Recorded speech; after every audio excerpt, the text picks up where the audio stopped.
ദൈവനാമത്തിന് മഹത്വം ഉണ്ടാകട്ടെ. കർത്താവിൽ പ്രിയരെ, ഇന്ന് അല്പനിമിഷം നമ്മൾ ചിന്തിക്കുന്ന ഒരു ഭാഗമാണ് നാവിൻ്റെ ദുരുപയോഗം. ഈ വിഷയം ചിന്തിക്കുമ്പോൾ തന്നെ ഏറ്റവും കൂടുതൽ എൻ്റെ ശ്രദ്ധ പോകുന്നത് ഇപ്പോഴത്തെ യുവസമൂഹത്തിൻ്റെ മുകളിലേക്കാണ്. അസഭ്യ വാക്കുകളിലൂടെയും മോശമായ വാക്കുകളിലൂടെയും ഒക്കെ ഇന്നത്തെ പുതുതലമുറ, നമുക്കറിയാം, ചെറിയ കൊച്ചു കുട്ടികൾ വരെ ഇന്ന് അശുദ്ധ വാക്കുകളും തിന്മയുടെ വാക്കുകളും ഉപയോഗിക്കുന്നത് കാണാൻ സാധിക്കും. നാവിൻ്റെ ഉപയോഗം എന്ന് പറയുന്നത് ചീത്തവാക്കുകൾ ഉപയോഗിക്കാൻ മാത്രമല്ല, നമുക്കറിയാം ഏറ്റവും ശ്രദ്ധിക്കേണ്ടത്, ഒരുവനൊരു അടി കൊടുത്താൽ മുഖത്ത് അതിൻ്റെ പാടുണ്ടാകും. എന്നാൽ അടി കൊടുത്തവൻ പിന്നീട് പറയാണ്, സോറി, ഞാൻ അറിയാണ്ടല്ല, എന്നോട് ക്ഷമിക്കണം, ഞാൻ തെറ്റിദ്ധരിച്ച് ചെയ്തു പോയതാണ്, ക്ഷമ ചോദിച്ചാൽ നമുക്ക് ക്ഷമിക്കാം. കുറച്ച് കഴിയുമ്പോൾ ഈ അടിയുടെ പാട് നമ്മുടെ ഉള്ളിൽ പോകും. അത് ത്വക്കിൽ, നമ്മുടെ സ്കിന്നിലേറ്റതാണ്. എന്നാൽ ഒരു മുറിവുണ്ട്, അത് ഏൽക്കുന്നത് നിന്റെ ശരീരത്തിൻ്റെ പുറംഭാഗത്തല്ല, അത് നിന്റെ അന്തരംഗത്തിലാണ്.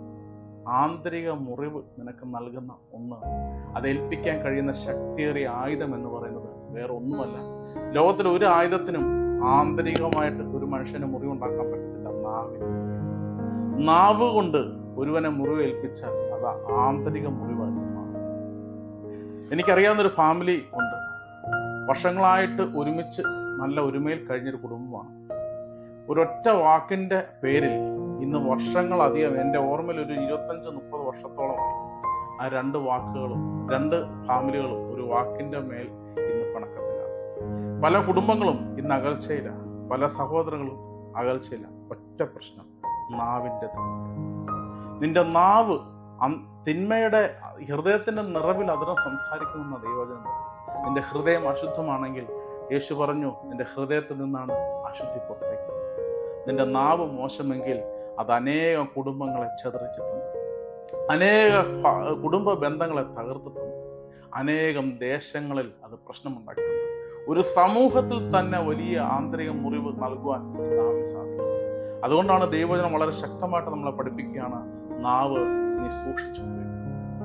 വിശുദ്ധ യാക്കോബിന്റെ ലേഖനം നമുക്ക് വായിക്കുമ്പോൾ 3-ാം അധ്യായം അതിൻ്റെ 1 മുതൽ 12-ാം അധ്യായം വരെ നമ്മൾ വായിക്കുമ്പോൾ നാവിൻ്റെ ദുരുപയോഗത്തെ പറ്റി ദൈവവചനം നമ്മളെ ശക്തമായിട്ട് നമ്മളെ പഠിപ്പിക്കുക.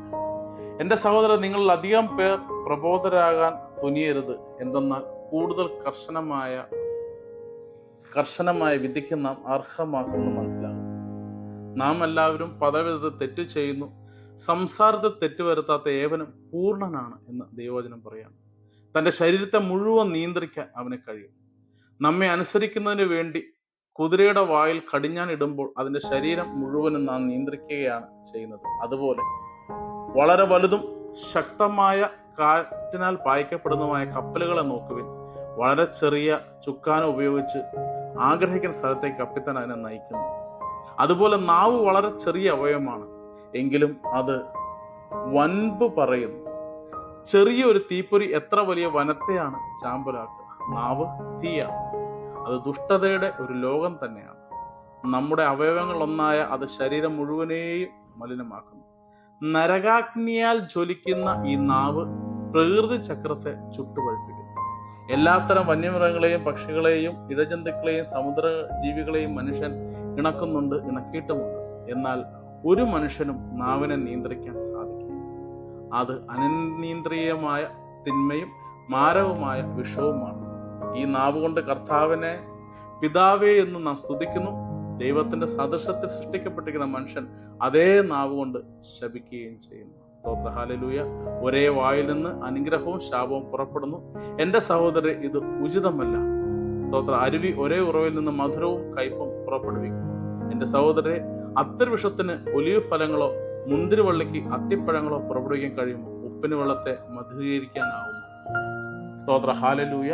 നമ്മുടെ അതിർത്തിൽ നിന്ന് അനുഗ്രഹമല്ലാതെ നമ്മുടെ അതിർത്തിൽ നിന്ന് ശാപം അല്ലെങ്കിൽ തിന്മയുടെ വാക്കുകൾ പുറപ്പെട്ടിരുന്ന ദൈവവചനം കർശനമായി നമ്മളെ പഠിപ്പിക്കുകയാണ്. സ്തോത്ര, ഹല്ലേലൂയ. അത് പറയുകയാണ്, അത് കാട്ടുതീയാണ്, ഒരു വനത്തെ മുഴുവൻ ചുട്ടുചാമ്പലാക്കും പോലെ എൻ്റെ നാവിനെ, ഒരു ദേശത്തെ, ഒരു വ്യക്തിയെ, ഒരു കുടുംബത്തെ തകർക്കാൻ സാധിക്കും. ഇത് മനസ്സിന് ആന്തരിക മുറിയേൽപ്പിക്കുന്ന ഒന്നാണ് എൻ്റെ നാവ്. നമുക്കറിയാം, പല വ്യക്തികൾക്കും ഏറ്റവും കൂടുതൽ ശ്രദ്ധിക്കുന്ന പല ചെറുപ്പക്കാരും എന്നെ കൗൺസിൽ ചെയ്യുമ്പോൾ പറയാറുണ്ട്, ചീത്ത വിളിക്കാനുള്ള ടെൻഡൻസി, കമൻ്റ് അടിക്കാനുള്ള ടെൻഡൻസി, അശുദ്ധ സംഭാഷണം പറയാനുള്ള ടെൻഡൻസി, ഇതൊരു ഈവിൾ സ്പിരിറ്റ് നിന്നെ കൊണ്ട് ഇങ്ങനെ ചെയ്യിപ്പിക്കാൻ നിനക്ക് ടെൻഡൻസി നൽകിക്കൊണ്ടിരിക്കുക. നിന്റെ ഹൃദയത്തിൽ ആന്തരികമായ ആദ്യം നമ്മൾ കഴുകപ്പെടാതെ നിന്റെ ഹൃദയത്തിൽ നിന്ന് അശുദ്ധിയെ പറയാൻ പ്രേരിപ്പിക്കുന്ന ആ ടെൻഡൻസി മാറത്തില്ല. നിന്റെ ഹൃദയം വചനത്താൽ നിറയാതെ നിന്റെ നാവിനെ നിയന്ത്രിക്കാൻ നിനക്ക് സാധിക്കും. വിശുദ്ധ പത്രോസിന്റെ ലേഖനം 1 അധ്യായം 1 പത്രോസ് അതിന്റെ 3 അധ്യായം 10 വാക്യം നമ്മൾ ഇപ്രകാരം പഠിക്കും: ജീവിതത്തെ സ്നേഹിക്കുകയും നല്ല ദിവസങ്ങൾ കാണാൻ ആഗ്രഹിക്കുകയും ചെയ്യുന്നവൻ തിന്മയിൽ നിന്ന് തൻ്റെ നാവിനെയും വ്യാജം പറയുന്നതെന്ന് തൻ്റെ അധരത്തെയും നിയന്ത്രിക്കട്ടെ. ജീവിതം അനുഗ്രഹമാകണമെങ്കിൽ നിന്റെ നാവ് തിന്മയിൽ നിന്ന് അകന്ന് നിന്റെ അധരം പറയുന്ന വ്യാജത്തിൽ നിന്ന് നീ മാറി നിൽക്കണമെന്ന് ദൈവവചനം പറയും. എന്ന് പറഞ്ഞാൽ നിന്റെ ബ്ലെസ്സിങ് ഇരിക്കുന്നത് തന്നെ നിന്റെ നാവിലാണ്. നിന്റെ സംസാരത്തിൽ, നിന്റെ പ്രവൃത്തിയിൽ, നിന്റെ ചിന്തയിലെല്ലാം നിന്റെ ബ്ലെസ്സിങ് ഇരിക്കുകയാണ്. ദുർഭാഷണം, ഒരുവനെതിരെ കുറ്റം പറയ, ഒരുവനെതിരെ ദ്രോഹിക്കാൻ വേണ്ടി നിന്റെ നാവ് വ്യാജമായി സംസാരിക്കുക, വ്യാജ ഭാഷണം, ദുർഭാഷണം, അത് നിന്റെ ബ്ലെസ്സിങ്ങിനെ ഇല്ലാതാക്കുമെന്ന് ദൈവം നമ്മളെ പഠിപ്പിക്കുക. അവൻ തിന്മയിൽ നിന്ന് പിന്തിരിഞ്ഞ് നന്മ ചെയ്യട്ടെ, സമാധാനം അന്വേഷിക്കുക, അതിനായി പരിശ്രമിക്കുകയും ചെയ്യട്ടെ എന്ന് കൂടെ ദൈവവചനം നമ്മളെ ഓർപ്പിക്കുകയാണ്. ദൈവത്തെ നമുക്ക് സ്തുതിക്കുമ്പോൾ നമ്മൾ വളരെ ശ്രദ്ധിക്കേണ്ടത് നമ്മുടെ നാവ് അനേകരെ മുറിവേൽപ്പിക്കും, നമ്മുടെ സംസാരം അനേകർക്ക് ദ്രോഹമുണ്ടാകും, നമ്മുടെ കളിയാക്കുകൾ. എപ്പോഴും പണ്ട് ബ്രദർ പറയും, നിങ്ങൾ ഈ കളിപ്പേര് വിളിക്കുക, കുറ്റപ്പേര് വിളിക്കുക, ഒരുവനെ മാനസികമായി തകർക്കുന്ന രീതിയിൽ അവമാനിക്കുക. നമുക്കതെല്ലാം തമാശയാണ്. പക്ഷെ മറ്റുള്ളവന്റെ ഹൃദയത്തിൽ അവന് അത് എങ്ങനെ ആ തമാശ വാക്കുകൾ കുത്തിത്തറയ്ക്കുന്നത് നമുക്കറിയത്തില്ല. ചിലപ്പം നമുക്ക് അവനെ ഇഷ്ടമല്ലാത്ത രീതിയിൽ നമ്മൾ ദ്രോഹിക്കാൻ വേണ്ടി പറയുന്നതായിരിക്കാം, ചിലപ്പോൾ അല്ലാതെയും പറയുന്നതായിരിക്കാം. പക്ഷെ അത് അവന്റെ ഉള്ളിൽ മായാതെ കിടക്കുന്ന ശരീരത്തിനേറ്റ മുറിവാണെങ്കിൽ അത് ഉണങ്ങും. എന്നാൽ ഉള്ളിൽ കിടക്കുന്ന മുറിവ് അത് മായത്തില്ല, അത് ഉണങ്ങത്തില്ല. യേശുവിന്റെ രക്തം അതിന്റെ മേൽ വന്ന് കഴുകപ്പെടാതെ ആന്തരിക മുറിവ് മാറത്തില്ല. അതുകൊണ്ട് വാക്കുകൾ വളരെ സൂക്ഷിച്ച് ഉപയോഗിക്കണമെന്ന് ദൈവനെ നമുക്ക് ഓർപ്പിക്കാം. വിശുദ്ധ വചനം നമ്മൾ പരിശോധിക്കുമ്പോൾ എഫേസ്യർക്കെഴുതിയ ലേഖനം 4 അധ്യായം അതിന്റെ 29 വാക്യം നമ്മൾ പരിശോധിക്കും.